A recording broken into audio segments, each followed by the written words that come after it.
बिस्मिल्लाहिर्रहमानिर्रहीम, अस्सलाम वालेकुम। पाकिस्तान मॉर्निंग में आपको खुश आमदेद कहेंगे। मैं हूँ आपकी मेज़बान ईशा अल-अदना और मैं हूँ मोहम्मद जुनैद हलीम। आपको कहेंगे सुबह खैर। तो वैसे गुजर चुकी है, अब तो दोपहर हो चुकी, लेकिन जो रौनकें हैं रमज़ान की वो जारी और सारी हैं। जहाँ ईशाल बहुत सी रौनकें हैं, उसके साथ साथ जो सुबह सहरी का वक्त होता है ना, उसका एक अपना ही माहौल होता है। और ख़ास तौर पर जो सदाएँ आती हैं गली मोहल्लों में, आपको याद है बचपन में, अच्छा, उठो रोज़ेदारो, सहरी का वक्त हो गया है, रोजा रख लो। तो वो चीजें रमजान के बाद ढोल की थाप पर आपको बाकायदा जगाया जाता था और हर थोड़ी देर के बाद जो ढोल की थापें उठाने वाले होते थे ना, वो ढोल बजा रहे होते थे और साथ आपको आवाज़ें सुनाई देती थी, सहरी का वक्त हो गया है, अल्लाह का नाम लेकर सहरी कर लो, उठो रोज़ादारो। और ये आवाज़ें ऐसी होती थी जो हमें अल्टीमेटम दिया करती थी कि भाई जो रोज़े का टाइम है वो ख़त्म होने वाला है, सहरी का टाइम, तो जल्द से जल्द उठ के हम सहरी कर लें।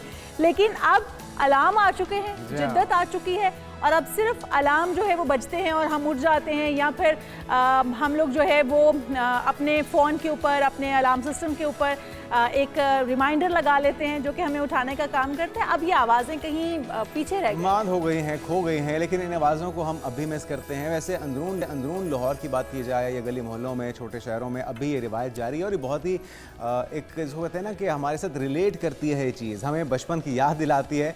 और तवील मजहबी और तारीख़ी पस मंज़र भी है इसका। इस्लामी तारीख़ में सहरी के वक्त रोज़ेदारों को बेदार करने का तस्वुर सदियों पुराना है। ये कोई नई बात नहीं है, जिसका मकसद लोगों को इबादत के लिए सहूलत फराहम करना है और उन्हें एक रिमाइंडर देना है। रमज़ान की रूह को ज़िंदा रखना भी इसका एक मकसद है। जी हाँ, और वक्त के साथ साथ ये रिवायत एक समाजी जिम्मेदारी में बदल गई, जिसे मुख्तलिफ अदवार में बाकायदा शक्ल दी गई। बड़े सगीर में खसूसन मुगलिया दौर के बाद ये रिवायत अवामी सकाफत का हिस्सा भी बनी, जहाँ हम देखते थे कि मसराती ना सिर्फ ढोल बजाते थे बल्कि नातिया, आशार, दुआएँ और दिलचस्प सदाएँ लगाकर लोगों को जगाया करते थे। और बाज़ इलाकों में तो घरों के अफराद के नाम लेकर पुकारा जाता था, जैसे एक ज़ाती और एक मोहब्बत भरा रिश्ता कायम हो जाता था।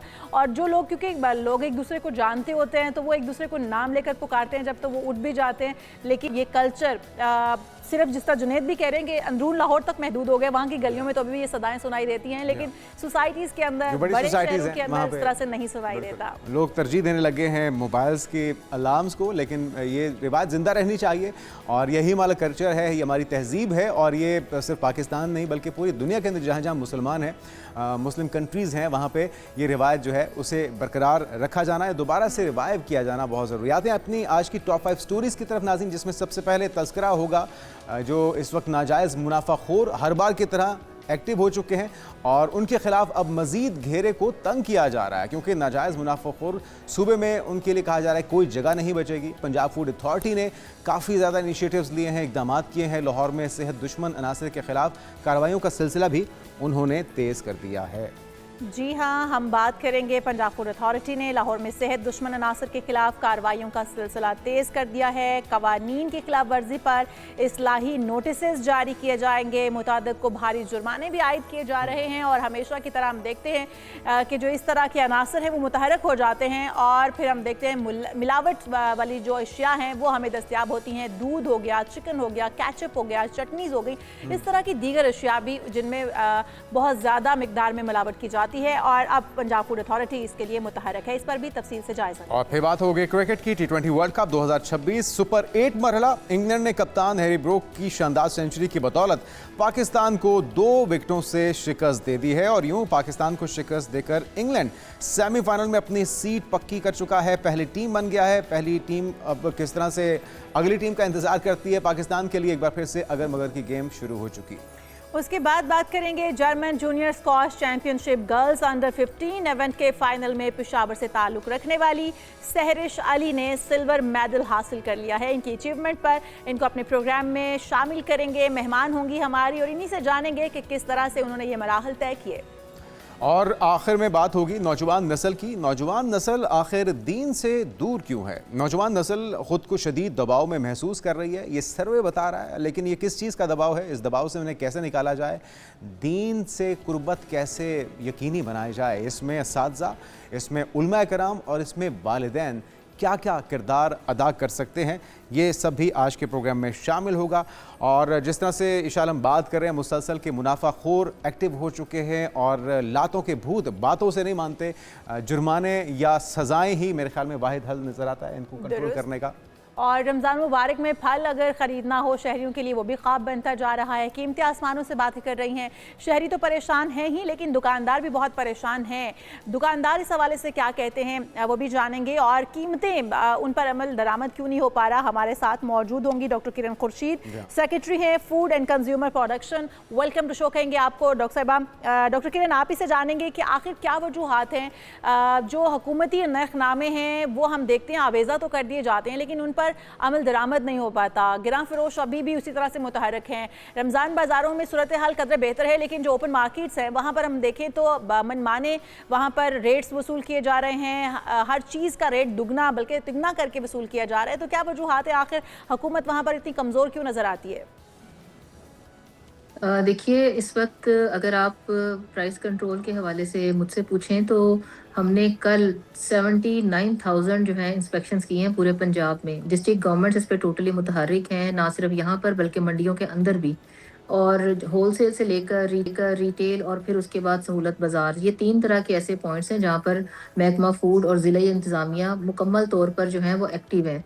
और इतनी इंस्पेक्शंस होने का मतलब ये है कि जहाँ कहीं हमें वायलेशंस नज़र आई, हमने कोई 650 लोगों के ऊपर अरेस्ट भी किया, 400 FIRs दी, और मल्टीपल जो है 1 करोड़ से ऊपर जुर्माने भी लोगों को हो चुके हैं। ये एक मुस्तकिल जो है एक एक्टिविटी है जो जारी रहती है, और ऐसा नहीं है कि पूरे जो मार्केट्स हैं पंजाब में हर तरफ गिरां फरोशी चल रही है। जहाँ पर इंसिडेंसेस ऐसे आते हैं वहाँ पर हम कोर्ट जो जहाँ पे हमारे नोटिस में आ रहा है हम चेक करवाते हैं और उस पर एक्शन भी लेते हैं। इसके अलावा सिर्फ ये नहीं कि प्राइस कंट्रोल मजिस्ट्रेट्स डायरेक्ट चले जाते हैं, ऑफ एंड ऑन हम लोग अपने कोई ना कोई जो है सादा लिबास में नुमाइंदों को भेजकर उससे चेक करवा लेते हैं कि यहाँ पर कोई ओवर प्राइसिंग हो रही है या नहीं। हम टोटल मॉनिटर कर रहे हैं। और अच्छा, एक चीज़ डॉक्टर साहब हम देखते हैं कि जो ओपन मार्केट है वहाँ पे मसाइल जूं के दूं हैं, जो मॉडल बाज़ार हैं, जो रमज़ान बाज़ार हैं, वहाँ पे चीज़ें कदरें बेहतर हैं, ऑर्गेनाइज्ड हैं, लेकिन जो ओपन मार्केट है उनमें वहाँ पे कोई पूछने वाला ही नहीं है। वहाँ पे ना तो कोई रेट लिस्ट का कॉन्सेप्ट है, जो रेडी वाले हैं जो ठेला लगा के खड़े हुए हैं, और जब उनसे कहा जाता है कि जब ये मुनाफा इतना ज़्यादा क्यों कमा रहे हैं, ये ओवर प्राइसिंग क्यों है, वो कहते हैं हमें पीछे से महंगा मिला है। तो इस चीज़ को किस तरह से कैटर किया जाएगा? इस बात में सदाकत नहीं है, इस लिहाज से सदाकत नहीं है। ये जाती तौर पे हमारे अपना तजुर्बा है डॉक्टर साहब, आप कह रहे हैं कि सदाकत नहीं है। मैं आपको स्टॉल होल्डर्स की बात बता रही हूँ ना। इस वक्त मार्केट में जो रेट है टमाटर का मुस्तकिल नीचे जा रहा है क्योंकि सप्लाई बेहतर है, और रेट भी वही निकल रहा है मार्केट से, और ये उठा भी वैसे ही रहे हैं। हम लोग इसको डेली बेसिस पे देख रहे हैं। 92 मंडियां जहाँ से इस वक्त टमाटर का रेट मुस्तकिल नीचे जा रहा है। जब रमजान स्टार्ट हुआ था ये रेट 80 पे था, आज में ये 58 पर आ चुका है। इसी तरह से प्याज के ऊपर है। जो आप फ्रूट्स की बात करते हैं, फ्रूट्स इस वक्त जो है हमारे सारे के सारा स्टोर का फ्रूट है और सीजनल नहीं है। हमें ये 2-3 फैक्टर्स भी मद्देनजर रखने होंगे। रेडी वाले ये कहते हैं पीछे से ऐसा आता है, ये एक जेनेरिक बात है। कुछ चीज़ों में ऐसा हो सकता है, हर चीज़ में इस तरह की बात नहीं है। और सेकेंडली इसको फिर भी हमने मजीद कंट्रोल करने के लिए काना में हमने डिजिटाइजेशन का प्रोसेस स्टार्ट किया है। डिजिटल ऑक्शन, जो कि लाइव जो है ऑक्शन लोगों को नजर भी आ रही होगी हमारे ऑफिस, और बॉडी कैम हम दे रहे हैं अपने सिटी मार्केट कमेटीज को, ताकि वो ऑक्शन की प्रॉपर मॉनिटरिंग करें। अच्छा, बिल्कुल ठीक कह रहे हैं। मॉनिटरिंग का जो अमल है वो बहुत ही मुतहरक है, बहुत ही हम देख रहे हैं कि फ़ास्ट है। लेकिन अगर थोड़ी सी बात कर ली जाए रमज़ान से पहले की, तो रमज़ान से पहले जैसे ही पेट्रोलियम मसनूआत की कीमतें बढ़ाई गई थी तो जो मार्केट के अंदर रेट थे वो वैसे ही बढ़ चुके थे। और अभी भी जो अशियाए ज़रूरियाँ हैं, अगर आप मार्केट से भी ख़रीदने जाते हैं तो फ्रूट, सब्जियों के फल कुछ इंक्रीज़ नज़र आते हैं। अगर हम रमज़ान से पहले पेट्रोलियम मसनूआत की कीमतें ना बढ़ाई जाती हुकूमत की जाने से तो शायद रेट इससे भी नीचे लाए जा सकते थे। अभी उन रेट्स को मैनेज करने की कोशिश की जा रही है। आप बिल्कुल सही कह रही हैं, टमाटर की कुछ प्राइस नीचे आई है, कुछ 1-2 अशिया की और नीचे आई है, लेकिन हम लोग क्योंकि खुद भी ख़रीदते हैं, खुद ख़रीदार भी हैं, हम लोग खुद भी जाते हैं एज अ सारिफ, जब मार्केट में जाते हैं तो हमें चीज़ें बड़े महंगे दामों मिलती हैं। हम रमज़ान बाज़ार में जाएंगे तो कुछ बेहतर होगा लेकिन क्वालिटी गिरी भी मिलेगी। तो इस चीज़ को जो दुकानदार दुहाइयाँ दे रहे हैं ना, वो किसी ना किसी हद तक मतलब सच भी हैं, क्योंकि जब जैसे ही पेट्रोलियम मसनूआत की कीमतें बढ़ी थी, तमाम अशिया की कीमतें बढ़ी थी। तो उसके लिए आपकी टीम क्या कर रही है? क्या वहाँ से भी प्राइस कंट्रोल की जा रही है?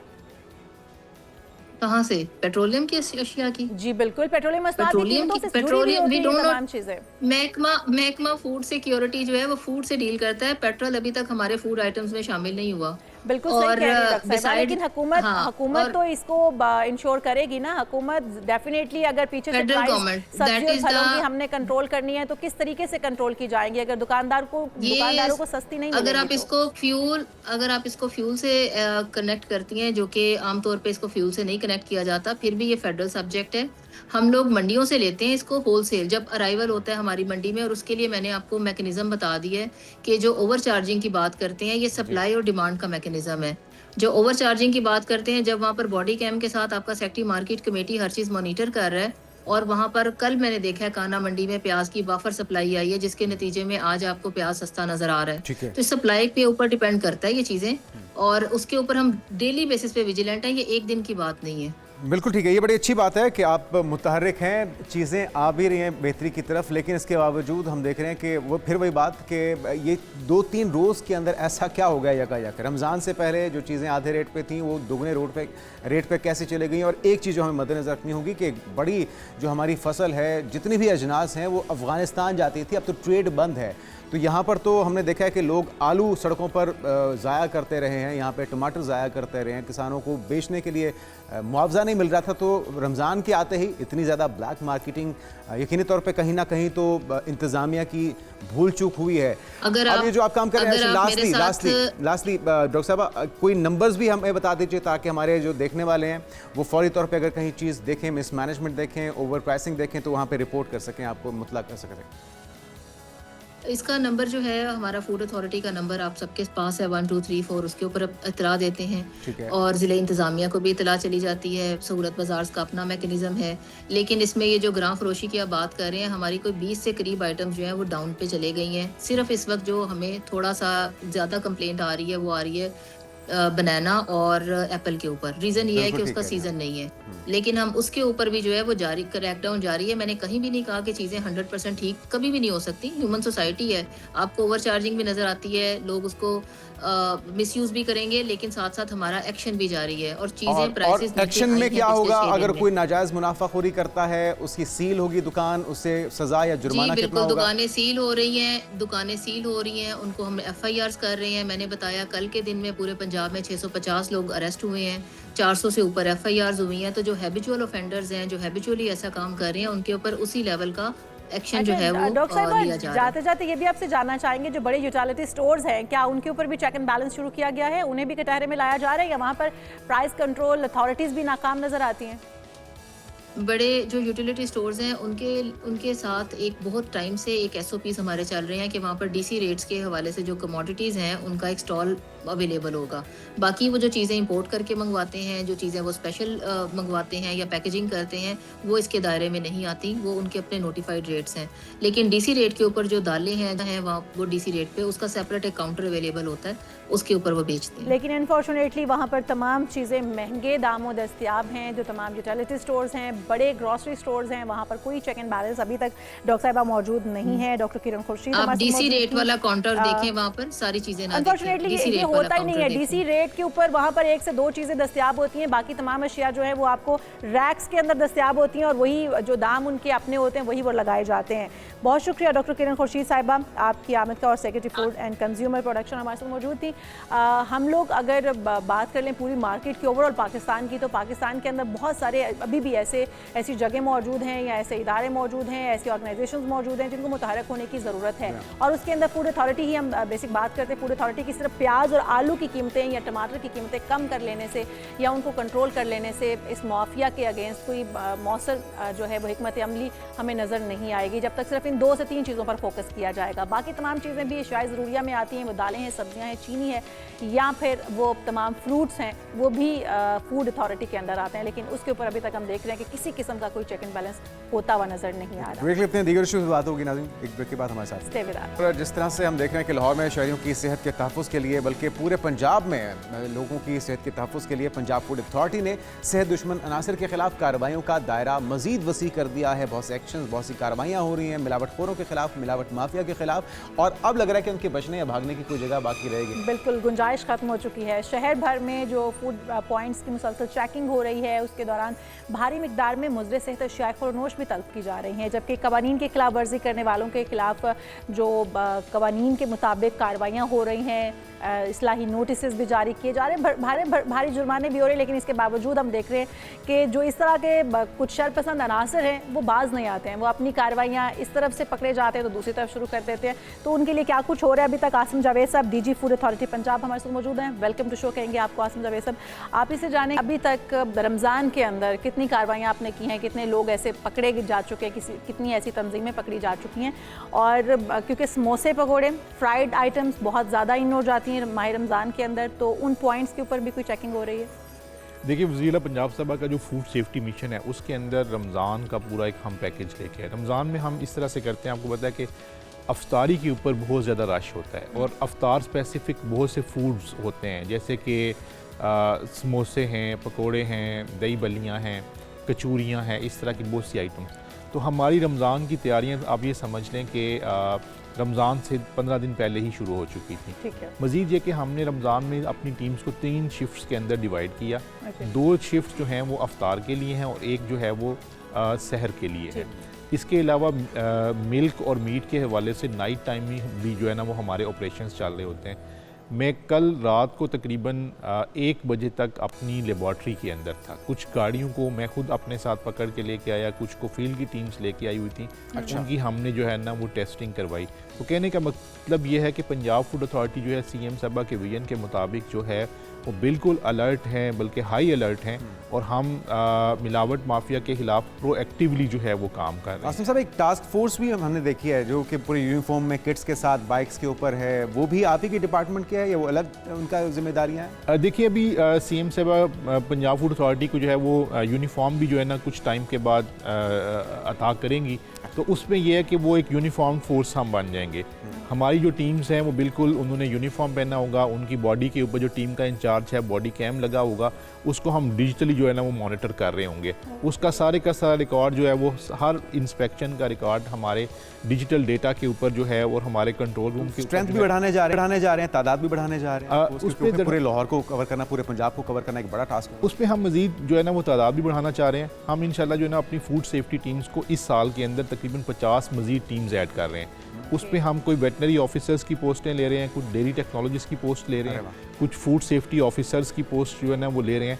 वो हमने जो SNE रिवाइज्ड है वो हमने फाइनेंस डिपार्टमेंट को भेज दिया हुआ है। तो उसमें हम ये कह रहे हैं कि हम तकरीबन 250 पोस्टें जो हैं जो नॉर्मल सपोर्ट स्टाफ की हैं उनको ख़त्म करके तो उनकी जगह पे हम जो टेक्निकल स्टाफ है उनकी पोस्टें ले रहे हैं, ताकि हमारी जो ऑपरेशनल कैपेसिटी है वो बढ़े। क्योंकि आपको पता है कि डेयरी के, मीट के, इसके अलावा जो बाकी वाटर है या मतलब बाकी फूड आइटम्स हैं उनके चैलेंजेस दिन ब दिन जो है वो बढ़ते जा रहे हैं। और इसी तरह से प्रोसिक्यूटर्स की हम सीटें उसमें तकरीबन 100 के करीब ले रहे हैं, क्योंकि हमारे कोर्ट के केसेस जो हैं वो इतने ज़्यादा होते हैं। पिछले साल कोई तकरीबन 2624 FIRs हैं जो पिछले साल की हैं। तो हमने CS साहब को जब रिक्वेस्ट किया तो उन्होंने हमारी बात से एग्री किया कि आपको प्रोसिक्यूटर्स की ज़रूरत है। तो हम इंशाल्लाह प्रोसिक्यूटर्स भी तकरीबन 100 के करीब ले रहे हैं, ताकि हमारी कोर्ट्स के अंदर जो केस को परसू करना है वो अच्छा। बहुत अच्छी बात है आसिम साहब कि थोड़ी सी कैपेसिटी बढ़ाई जाए, क्योंकि तभी एफिशिएंसी भी हमें नज़र आ पाएगी। अभी भी बहुत मुतहरक है आपकी टीमें और जिस तरह से काम कर रही हैं। जो मुर्दा जानवर हैं या लागत जानवर हैं, उनमें बकरियां हैं, गाय है या फिर मुर्गियां हैं, इनको किस तरह से चेक किया जाता है और किस तरह से स्लॉटर हाउसेस को चेक किया जाता है, या जहाँ पर ये डेयरी फार्म्स, जहाँ पर पोल्ट्री फार्म्स होते हैं वहाँ से चेकिंग इनकी शुरू की जाती है? ये मैकेनिज्म भी थोड़ा सा हमें समझाइए। देखिए, इसमें मैडम इस तरह से होता है कि एक तो हमारी विजिलेंस की टीम्स हैं और हमारे सोर्सेज होते हैं, हमें स्पेशल ब्रांच वाले, हमें मुख्तलिफ जो दोस्त हैं, इवन जो सिटीज़न्स हैं वो कंप्लेंट 1223 पे लॉन्च करके तो हमें जो है ना वो इंडिकेट कर देते हैं कि इस जगह पे ये इशू हो रहा है। पिछले तकरीबन 1 अगस्त से लेकर आज की तारीख तक हमारी 512 FIRs हैं, जो कि आप ये कह सकते हैं कि मुज़र सेहत गोश्त के जो सप्लायर्स थे उनके खिलाफ। मुज़र सेहत से मुराद मुर्दा, उसमें मुर्दा भी शामिल, एक्सपायर भी हो सकता है, उसमें जो है ना वो एक्सपायर्ड भी शामिल है, उसके अंदर जो है ना करीबुल मर्ग जानवर का गोश्त भी शामिल है। तो इसी तरह से बाज़ औक़ात ऐसे लोग होते हैं कि जो मुर्दा मुर्गी को तरसील कर रहे होते हैं उसकी। तो ये सारी चीज़ें मतलब निशानदेही कैसे होती है सब, अगर आम लोगों के फहम के लिए भी वो किस तरह पहचाने कि ये जो गोश्त हम लेने जा रहे हैं ये मुर्दा मुर्गी का है या प्रॉपर हलाल हुई हुई थी? देखिए, उसमें होती है गोश्त के हवाले से, मुर्गी के गोश्त के हवाले से बिल्कुल इंडिकेशंस हैं कि जो मुर्गी सही है उसका कलर जो है, उसके गोश्त का कलर जो रहता है वो लाइट पिंक सा होता है, येलोइश पिंक होता है। और अगर वो रेडिश है तो वो समझें कि वो गोश्त ठीक नहीं है, नंबर वन। पर्पल हो गया उसका। अब उसका पर्पल या रेडिश जब भी होगा तो वो समझें कि वो गोश्त ठीक नहीं है। ठीक है। और उसके अलावा ये है कि हम यही एडवाइस करते हैं कि जब भी आप मुर्गी का गोश्त लेने जाते हैं तो अपने सामने उसको ज़िबा करवाएं, क्योंकि हम जितना भी पंजाब फूड अथॉरिटी जो है वो मेहनत करती है, तकरीबन 1 अगस्त से लेकर कल की तारीख तक जो है वो हमने 7 लाख कोई 70,000 किलोग्राम के करीब जो गोश्त है जो कि मुज़रे सेहत था उसको तलब किया। अच्छा, अभी आप ये जा कहाँ रहा था? Sorry to cut. मैडम इस तरह से होता है कि हम लोगों ने भी इस्तेमाल करना है, हमारे देखने वाले जो हैं वो भी इस्तेमाल करते हैं। कहाँ पर जा रहा था? कुछ ऐसी फ्रोजन फैक्ट्रीज के अंदर जो कि इस तरह के आइटम्स बनाती हैं, या फिर होटल्स में जा रहा था, कैफेज की नज़र हो रहा था? ये कहाँ पर जा कर? देखिए मैडम, ये इस तरह से है कि मुख्तलिफ ज़िलों के अंदर मैं पूरे पंजाब की आपको जो है ना वो बता रहा हूँ, जो स्टैट्स हैं वो बता रहा हूँ। तो उसमें ये भी है कि बाज़ का जंग से या चनियोट से या रहीम यार खान से दूसरे इलाकों की तरफ इसकी तरसील हो रही थी।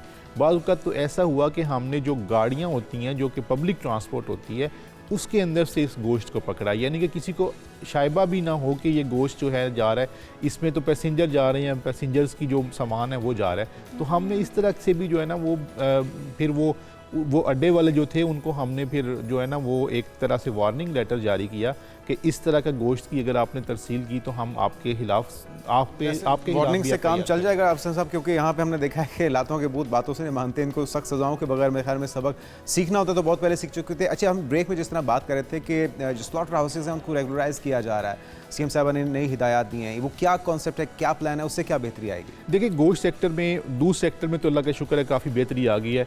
85 to 90% अल्हम्दुलिल्लाह लाहौर जैसे शहर में दूध जो है वो अब ठीक मिल रहा है।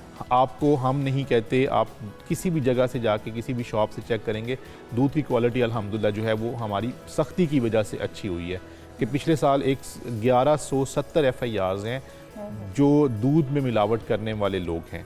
जहाँ तक गोश्त का ताल्लुक है तो गोश्त भी एक ऐसी कमोडिटी है जिसको लोग पसंद करते हैं और इसमें बहुत ज़्यादा इश्यूज़ मौजूद हैं। यानी कि बाज़ का गोश्त जो होता है वो एक लागिर जानवर के होता है, बीमार जानवर का होता है, और कई केसेस में वो एक बिल्कुल समझ लें कि मुर्दा जानवर का भी गोश्त ये लोग कर देते हैं। उस हवाले से हमने ये किया कि हमने चीफ सेक्रेटरी पंजाब साहब ने एक कमेटी बनाई पिछले साल, मैं उसका कन्वीनर था। उसमें फेडरल गवर्नमेंट के भी नुमाइंदे थे, प्राइवेट सेक्टर के नुमाइंदे थे, लाइफ स्टॉक डिपार्टमेंट से और अपना लोकल गवर्नमेंट डिपार्टमेंट से उसके अंदर ऑफिसर्स शामिल थे। तो हमने उसमें कुछ तजावीज़ दी। वो तजावीज़ क्या थी, ब्रीफली स्पीकिंग, कि हम इस जितना भी स्लॉटरिंग का मैकेनिज़्म है उसको इंटरनेशनल बेस्ट प्रैक्टिसेस के मुताबिक करेंगे, ठीक है, और वेटनरी ऑफिसर्स को हायर करेंगे। हर जो पब्लिक सेक्टर का स्लॉटर हाउस है, यानी कि गवर्नमेंट में जो म्यूनसिपल कमेटीज़ के स्लॉटर हाउसेज होते हैं बिल्कुल उनकी नागुफ्ता बेहालत होती है, उनको भी हम उसकी एक तो उसकी जो सिविल साइड है यानी कि उसकी स्ट्रक्चर साइड उसको भी बेहतर करवाएंगे, ताकि थोड़ी सी क्या कह सकते हैं हाइजीन को मेंटेन करने में। प्लस ये है कि हम एक डिजिटल पोर्टल के ज़रिए से हर वो जानवर जो कि स्लॉटर हो रहा है उसका पहले एंटीमार्टम होगा, उसके बाद उसकी स्लॉटरिंग होगी, स्लॉटरिंग के बाद उसका जो है वो पोस्टमार्टम होगा, पोस्टमार्टम के बाद उसकी ट्रांसपोर्टेशन तक वो सारी चीज़ जो है ना वो ट्रैक एंड ट्रेस सिस्टम मौजूद होगा। पुराने स्लॉटर हाउसेस को क्या ख़त्म किया जाएगा? रीबिल्डिंग में गवर्नमेंट हेल्प आउट करेगी, डिज़ाइनिंग में, एग्जीक्यूशन में? उसमें डिज़ाइनिंग के हवाले से जो बेयर मिनिमम जो डिज़ाइन है वो तो हमने जो है ना अपनी रेगुलेशंस के अंदर नोटिफाई कर दिया, नंबर 1।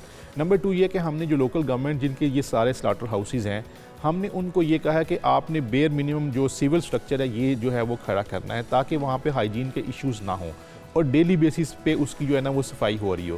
प्लस ये है कि उसकी जो फूड सेफ्टी पर्सपेक्टिव है उसको पंजाब फूड अथॉरिटी के जो वेटनरी ऑफिसर्स हैं वो देख रहे होंगे।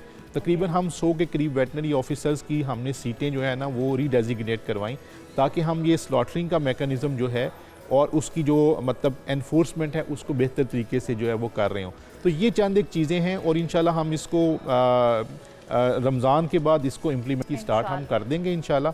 और इसमें क्योंकि क्रॉस कटिंग मतलब क्या कह सकते हैं कि जुरिस्डिक्शंस हैं यहाँ पे, अपना लोकल गवर्नमेंट भी शामिल है, फूड अथॉरिटी भी शामिल है और लाइफ स्टॉक डिपार्टमेंट भी शामिल है। तो हम एक टास्क फोर्स जो है वो जॉइंट बनवाएंगे जो कि इस तमाम को मॉनिटर कर रही हो, किसी तरह की इलीगल स्लॉटरिंग ना हो।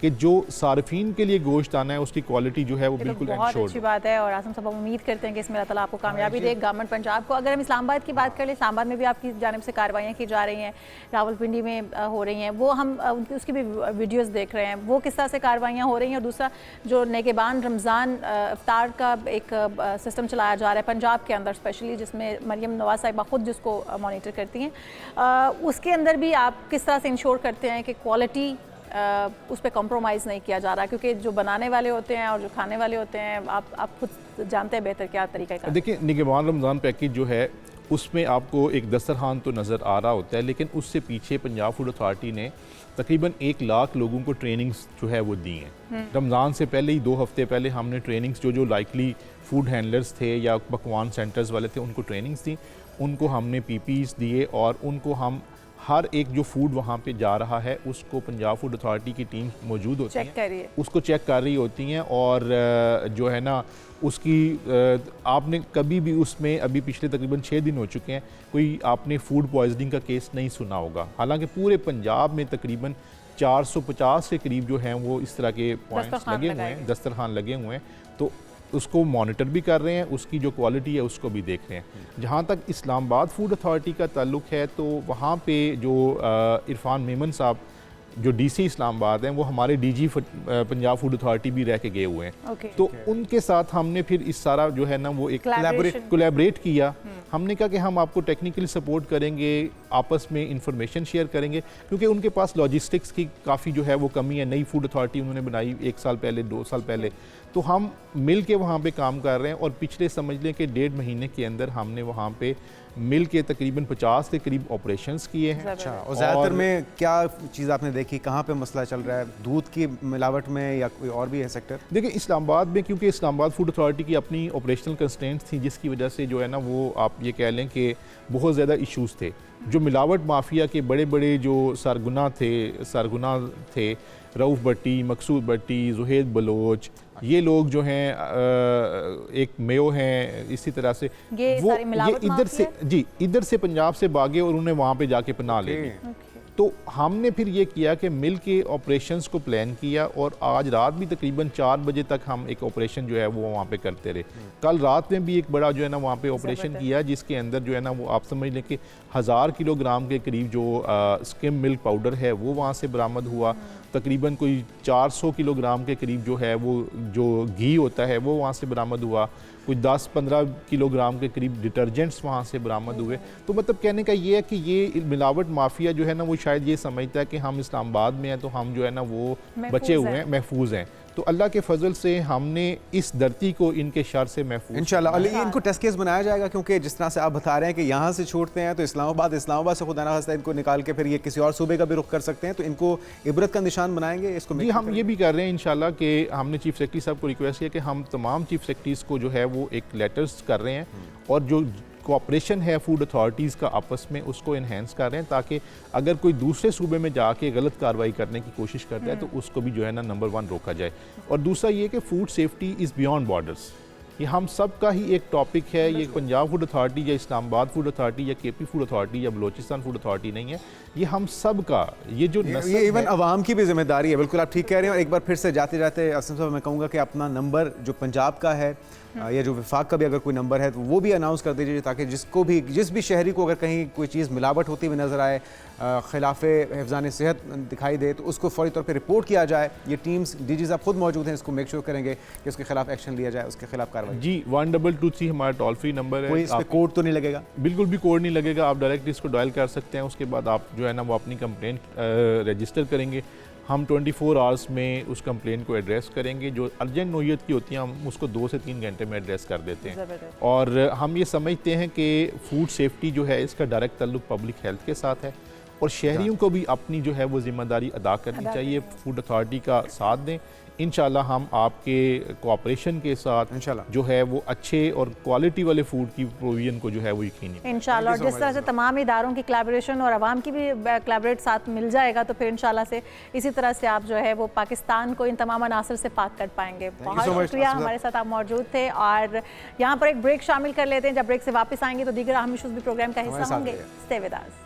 प्रोग्राम में एक बार फिर से आपको खुशामदीद कहेंगे नाजरीन, और अभी आपसे मुलाकात भी करवाएंगे। बात करेंगे पाकिस्तान की बाहिम्मत स्क्वॉश खिलाड़ी सहरिश अली की, जिन्होंने एक बार फिर कौम का सर फख्र से बुलंद कर दिया है और जर्मन जूनियर ओपन 2026 में शानदार खेल का मुजाहिरा करते हुए सहरिश अली ने हरीफ नीरिया सास्त्रे को 6-11 से 2-11 से 2-11 से शिकस्त देकर मुसलसल 8वां बैनुल अक़वामी तमगा है जो कि सिल्वर मेडल उन्होंने अपने नाम किया है। जी बिल्कुल, और ये जो फतह है सिर्फ एक मेडल तक महदूद नहीं है, बल्कि पाकिस्तानी बेटी के हौसले, मेहनत और आलमी सतह पर पाकिस्तान की नुमाइंदगी का वाज़ेह सबूत भी है।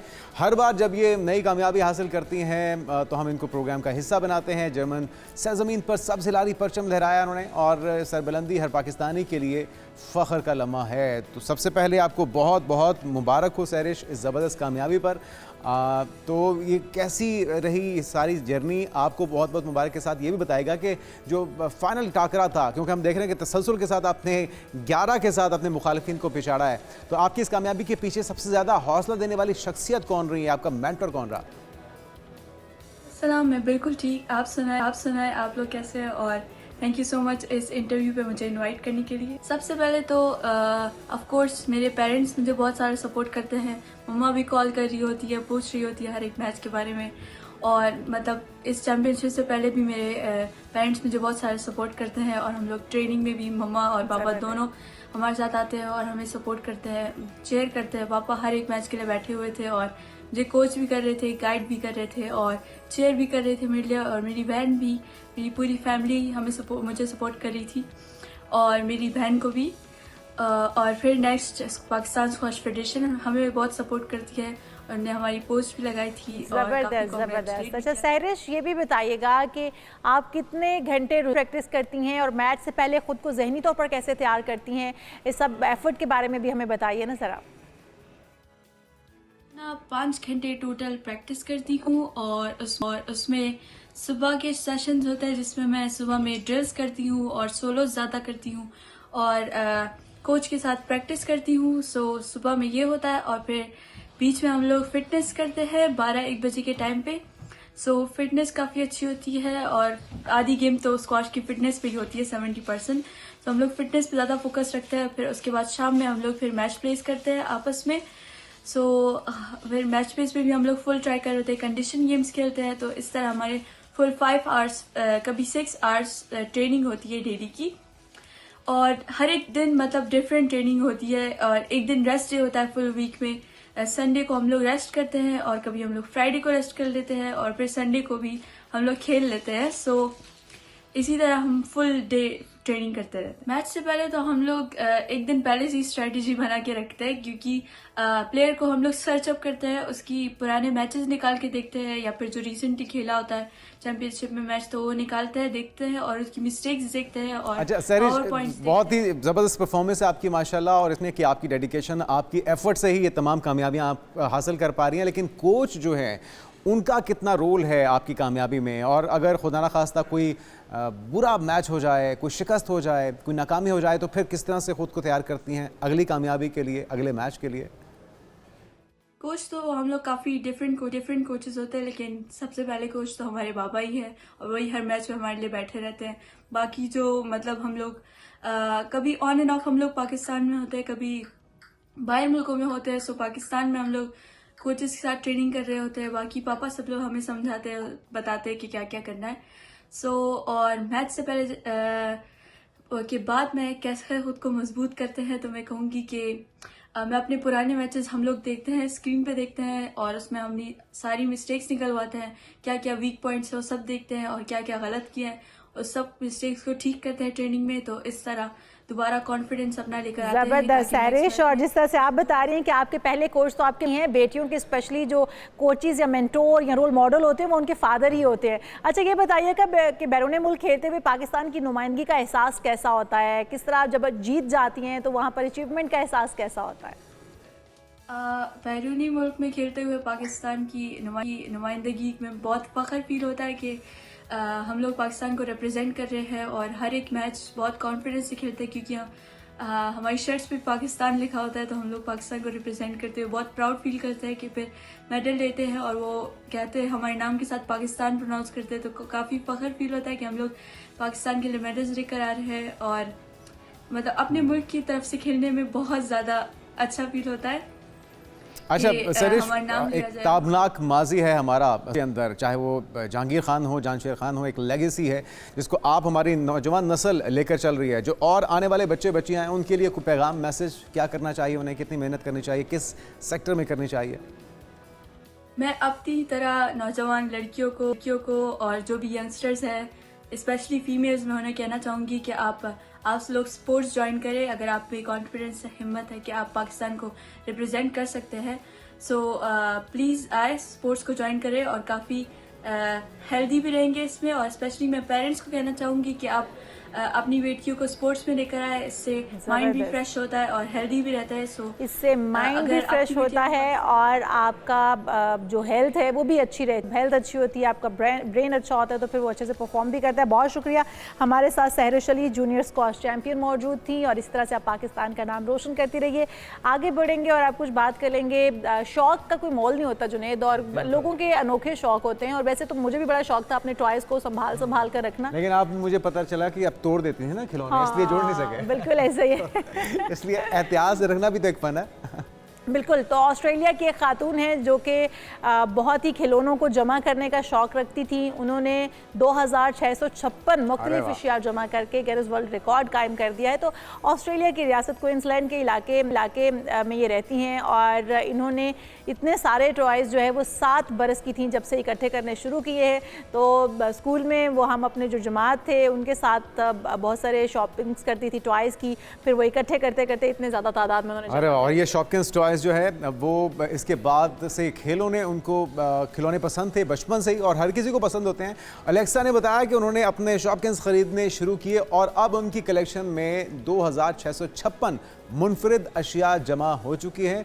वर्ल्ड रिकॉर्ड भी वो बना चुकी हैं और ये मनाजिर आप देख सकते हैं। अलबत्ता अगर मजमूई तौर पर देखा जाए तो ये तादाद 4000 से भी ज़ायद है। बिल्कुल। और मुनफरिद अशिया की तादाद के साथ उन्होंने शॉपिंग्स के यादगारों के सबसे बड़े कलेक्शन का एक रिकॉर्ड कायम किया है। और हमारी तरफ से जी बहुत मुबारकबाद अलेक्सा आपको। इससे कबल ये जो रिकॉर्ड था खातून रियाना गॉर्नर्स के पास था और उन्होंने 2019 में ये रिकॉर्ड कायम किया था, जिनके पास 2271 खिलौने जमा हो चुके थे, लेकिन अब एलेक्सा ने उनका रिकॉर्ड तोड़ दिया है। जी, तो आप अगर ये रिकॉर्ड तोड़ना चाहते हैं तो आपको 2656 से ज़्यादा खिलौने, यानी कि 4000 से ज़ायद खिलौने आपको जमा करने पड़ेंगे। तो ये एक तगदो का काम है और बच्चे तो वैसे भी बेहतियाती में खेलते हैं, तो बहुत से खिलौनों को उसी वक्त ही तहस नहस कर देते हैं। हम एक ब्रेक लेते हैं, ब्रेक के बाद आएंगे, बात करेंगे क्रिकेट पर। बहुत ही अफसोसनाक परफॉर्मेंस ओवरऑल देखा जाए तो इतनी बुरी नहीं थी, लेकिन बाहर मैच इंग्लैंड के नाम रहा। अगला जो मरहला है अगर मगर का शिकार हो चुका है, इस पर बात करते हैं एक ब्रेक। इस ब्रेक के बाद स्टे विद अस। प्रोग्राम में एक बार फिर से आपको खुशामदीद कहते हैं और नाज़रीन बात करेंगे कल पेश आने वाले अफसोसनाक वाक़े की। फितना अल खारिज ने एक बार फिर बुज़दिलाना वार करते हुए कोहाट के करीब छुपकर पुलिस की मोबाइल को निशाना बनाया था। हमले के नतीजे में DSP असद महमूद समेत 7 अफराद शहीद हुए थे और खारिज ने पुलिस मोबाइल को आग भी लगा दी, जिसमें एक पुलिस एहलकार को जिंदा भी जलाकर शहीद कर दिया गया। अफसोसनाक वाक़या था। पुलिस मोबाइल में मौजूद DSP समेत 5 पुलिस एहलकार और एक सिविल मुलजिम और एक राहगीर भी खारिजीन की इस फायरिंग की जद में आकर शहीद हुए हैं। जहाँ इंतहाई काबिल मजम्मत, अफसोसनाक, इंसानियत की तज़लील की इससे बदतर मिसाल शायद हाल ही में जो कार्रवाइयाँ हैं उसमें ना मिलती हो। और फिर जब पाकिस्तान जवाबी कार्रवाई करता है तो फिर इंसानियत का राग अलापा जाता है, फिर सिविलियंस को निशाना बनाए जाने की झूठी खबरें चलाई जाती हैं। हालांकि ये दहशतगर्द खुद उनको शेल्टर बनाते हैं, उनकी ओट में छुपकर पाकिस्तान के खिलाफ दरअंदाजी और ये दहशतगर्दी की कार्रवाइयाँ करते हैं। तो इस तमाम सूरत हाल पर बात करते हैं। अब्दुल्ला हमीद गुल साहब, चेयरमैन जवानान पाकिस्तान, हमारे साथ मौजूद हैं। अब्दुल्ला साहब, आपको वेलकम कहेंगे। और पाकिस्तान ने बड़े अरसे तक सब्र से काम लिया, वार्निंग्स दी गई, समझाया जाता रहा कि इस तरह से नहीं चलेगा, लेकिन हम देखते रहे कि मुसलसल न सिर्फ पाकिस्तान की अच्छाई का जवाब दहशतगर्दी की सूरत में दिया गया, बल्कि दुश्मन की गोद में जाकर बैठकर उसके एजेंडे पर पाकिस्तान को नुकसान पहुंचाए जाने का सिलसिला जारी है। और ये जो कार्रवाई है जहां पे पुलिस वैन को निशाना बनाया जाना, ज़ख्मियों के लिए जाई जाने वाली एम्बुलेंसेस को निशाना बनाया जाना, फिर उन्हें जला देना, ये किस तरफ जा रहे हैं तालिबान? और अगर ये यूं ही चलता रहा तो फिर इसका अंजाम क्या होगा? बिस्मिल्लाहिर्रहमानिर्रहीम। सबसे बहुत अफसोस है अल्लाह ताला शुहदा के दर्जात को बुलंद फरमाए। आमीन। वो यकीनन इस कौम के लिए कुर्बानी दे रहे हैं, हमें उन पर नाज है। दूसरी जानिब जो है वो मेरे ख्याल में खैबर पख्तूनख्वा हुकूमत को भी सोचना चाहिए है कि वो पुलिस के लिए जो है वो बुलेट प्रूफ गाड़ियों का बंदोबस्त करे, जो कि उन्होंने वफाक से लेने से इनकार किया था। आज शायद वो उस तरह की गाड़ियां वहां मौजूद होती तो ये कीमती जानें जो हैं वो बचाई जा सकती थी। बहरहाल इस सब के बावजूद मैं ये समझता हूँ कि दुश्मन जो है उसने जिस तरह से वार किया, कल करक के अंदर जो अफसोसनाक वाकया हुआ और फिर आज कोहाट के अंदर ये वाकया, इससे 2-3 बातें बड़ी वाज़ेह साबित होती हैं, क्योंकि ये सब पश्तून लोग थे और इसका मतलब ये है कि जो दहशतगर्द हैं उनका किसी कौमियत और रंग, नस्ल, मजहब से ताल्लुक नहीं है। दूसरी जानिब जो है ये बिल्कुल फितनतुल हिंदुस्तान है, क्योंकि इसमें जलाने का अंसर है। आप देखिए कि जलाता कौन है। जब दशहरा आता है तो रावण को जलाया जाता है, चिता को जलाया जाता है, बॉम्बे के अंदर होटल ओबराय को जलाया जाता है, समझौता एक्सप्रेस को जलाया जाता है। ये सारे जलाने का काम तो भारत करता है और ये जलाने वाला काम पहले तो कभी नहीं नजर आया।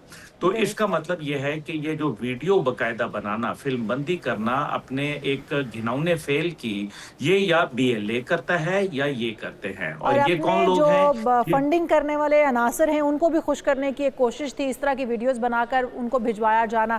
अच्छा अब्दुल्ला हमीद गुल साहब, अगर इसके ताने बाने हमें पता है कि भारत से जाकर मिलते हैं और भारत की जानिब से फंडिंग की जाती है और ये भारतीय फितना खारिज हैं, तो हमारी पाकिस्तान का रिस्पॉन्स इस पर क्या होगा? हमने देखा कि 2 बार फोर्सेस पर, निहत्ते शहरियों पर अभी 2 ही दिनों के अंदर जिस तरह के अटैक हुए हैं, पुलिस फोर्स पर हो गया, हमारी आर्म फोर्सेस पर हो गया, ये अब इसका जवाब किस तरह से दिया जाएगा? और पाकिस्तान अगर बर वक्त जवाब नहीं देगा तो इस तरह की कार्रवाइयाँ मजीद की जाती रहेंगी? और क्या और भी इस तरह के कुछ अनासर मौजूद हो सकते हैं पाकिस्तान के अंदर, पाकिस्तान की हदूद के अंदर? देखें, रूसी वजारत खारजा की कल जो रिपोर्ट आई है उसके अंदर ये बताया जा रहा है कि 7 से 8 हज़ार जो टीटीपी के दहशतगर्द हैं वो अफगानिस्तान में मौजूद हैं, जबकि ओवरऑल दहशतगर्द जिनकी अंदर 24 दहशतगर्द तंजीमें मौजूद हैं जो अफगान हुकूमत के ज़ेर साया चल रही हैं, वो तकरीबन उनकी तादाद 21 से 23 हज़ार बताई जाती है। मेरा ख्याल है कि पाकिस्तान को उनके खिलाफ अंदरून जाके कार्रवाई करनी चाहिए। काबुल, कंधार जैसे इलाके जहाँ दहशतगर्द बैठे हैं और ख़ास तौर पे जो उनका ब्रेन चाइल्ड है इस टाइम पे वो अफगान तालिबान की जीडीआई है, जो उनकी इंटेलिजेंस एजेंसी है, उसका काम ही दहशतगर्दी जो है वो फैलाना है। और मैं समझता हूँ कि जीडीआई हो या अफगान हुकूमत के अंदर कोई मौजूद है या कोई और शख्सियत है, अगर वो दहशतगर्दों की पुष्टपनाही करता है, उनको सपोर्ट करता है, उनको ट्रेनिंग देता है, तो उनको निशाना बनाना जो है बिल्कुल मेरे ख्याल में ये आइन और कानून। बहुत शुक्रिया हमारे साथ मौजूद थे अब्दुल्ला हमीद गुल साहब, चेयरमैन जवानाने पाकिस्तान। और पाकिस्तान पे इबरत का निशान बना रहा है, बनाता रहेगा। पैगाम बड़ा वाज़े है, बॉर्डर्स को इसीलिए तो बंद किया गया है कि अब कोई रियायत नहीं बरती जाएगी। और अगर ये बुज़दिल दुश्मन फितना हिंदुस्तान हो या फितना खारिज हो, हमारे जवानों को शहीद करके उनकी गाड़ियों को या उनकी बाकियात को, उनकी डेड बॉडीज़ को जला के समझते हैं कि वो खौफ ज़दा कर देंगे, तो ये उनकी खाम ख्याली है, उनकी भूल है। उन्हें चुन चुन के मारा जाएगा और उनके जो सहूलतकार हैं उन्हें भी इबरत का निशान बनाया जाएगा। बिल्कुल, इंशाअल्लाह। यहाँ पर हम एक ब्रेक शामिल करते हैं। जब ब्रेक से वापस आएंगे तो बात करेंगे जो कल खेल के साथ खिलवाड़ हुआ है, जिस तरह हमारी पाकिस्तान टीम एक के बाद एक हमें सुबकी का सामना करवा रही है, उस पर भी तफसील से जायज़ा लेंगे कि आखिर इंग्लैंड में हारने की वजूहात कौन थी और इसका जिम्मेदार कौन है।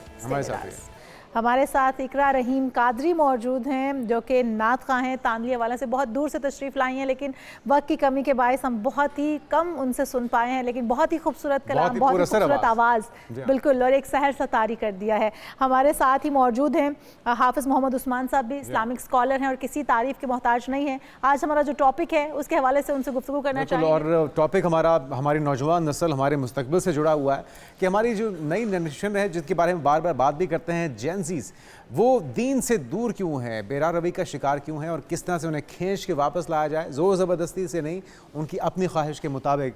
क्या कहेंगे हाफिज़ साहब, इसके लिए क्या करना होगा? बिस्मिल्लाहिर्रहमानिर्रहीम, रब्बि इश्रह ली सदरी व यस्सिर ली अमरी वहलुल उक़दतम मिन लिसानी यफ़क़हू क़ौली, रब्बि ज़िदनी इल्मन, रब्बि ज़िदनी इल्मन, रब्बि ज़िदनी इल्मा। बहुत शुक्रिया जी। जेन ज़ी की जब हम बात करते हैं कि बेराह रवि का शिकार या दीन से दूरी, उसकी 2 वजूहात है जो बुनियादी तौर पर हैं।